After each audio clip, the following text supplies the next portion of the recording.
All right, let's jump right in. Today, we're going to break down one of the most fundamental ideas in all of robotics. It's basically the blueprint that tells any machine, from a simple little claw to a super complex humanoid, how to move. So, think about this for a second. This is the big question, right? How do you give a hunk of metal and wires the physical language it needs to navigate our messy, three-dimensional world? Well, it all boils down to a surprisingly simple but really powerful idea. And that big idea is called a degree of freedom. You can seriously think of it like the alphabet for how a robot moves. Before you can make complex sentences like, say, welding a car door or picking up an egg, you've got to understand the basic letters first. So what exactly is a degree of freedom? Or, DOF for short. It's just a single, independent way a robot can move. Honestly, the best way to get this is to just look at our own bodies.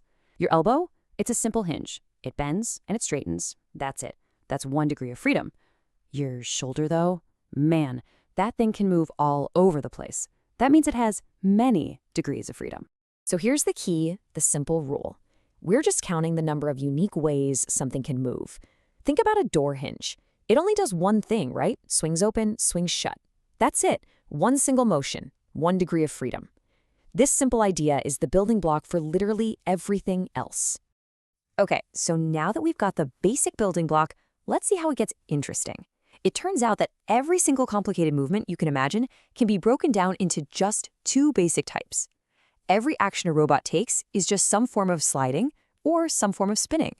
And this right here lays it all out perfectly. Sliding, well, the technical term for that is translational motion. You're just moving along a straight line, kind of like pushing a book across a table. Spinning is what we call rotational motion, just turning around a fixed point like a wheel. And that's literally it. Every robotic movement is just some combination of those 2 things. Okay, so here's where it gets really cool. It turns out there's a specific number of these movements, a kind of magic number, that gives a robot complete freedom to work in our world. It's the gold standard for pretty much all industrial robotics. And that magic number is 6.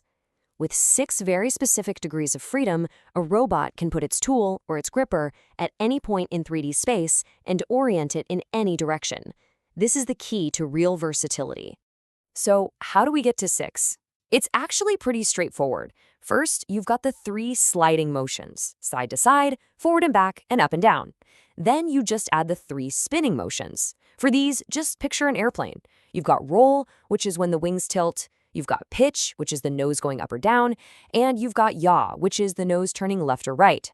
You put all 6 of those together and boom, you have complete control in 3D space. This quote from the source material really just nails it. It's this specific combination of 6 movements that gives a robot what engineers call full spatial control. That's the key phrase right there. It's what separates a simple, one-trick pony machine from one that can adapt to almost anything. But that brings up a really important point, a kind of trade-off in robotics. It's freedom versus complexity. The more degrees of freedom you give a robot, the more complex and, well, human-like its actions can be. Ultimately, the job the robot needs to do tells you exactly how much freedom it needs. And this table just makes that relationship perfectly clear. Look, you wouldn't build a crazy complex arm just to open and close a simple gripper. 1 or 2 DOS is plenty. That's why that standard industrial arm sits right at that magic number 6. It gives it the versatility to weld from any angle without being way too complicated. But to really copy how a human moves, to walk, to gesture, to handle delicate things, you have to jump to 20 or more DOS, and that adds a whole lot of engineering challenges. All right, so let's bring this all home and lock in the main points. Because really, getting a handle on degrees of freedom isn't just some techie detail. It's about understanding the very language we use to design machines that can live and work in our world. So let's run through that blueprint one more time. First, degrees of freedom. That's just how we measure a robot's flexibility. Second, remember that every single one of those movements just boils down to either sliding or spinning. Third, that magic number 6 is the gold standard that unlocks full control in 3D space. And finally, as you add more DOFs, you unlock exponentially more complex and lifelike capabilities. This isn't just a term to memorize. It is the absolute cornerstone of how we build the robots of today and dream up the robots of tomorrow. Which leaves us with a pretty mind-bending question to chew on. We've seen that 6 DOFs gives a robot mastery over its environment. So what happens next? What new possibilities open up when a robot has 20 or 30 or even more degrees of freedom?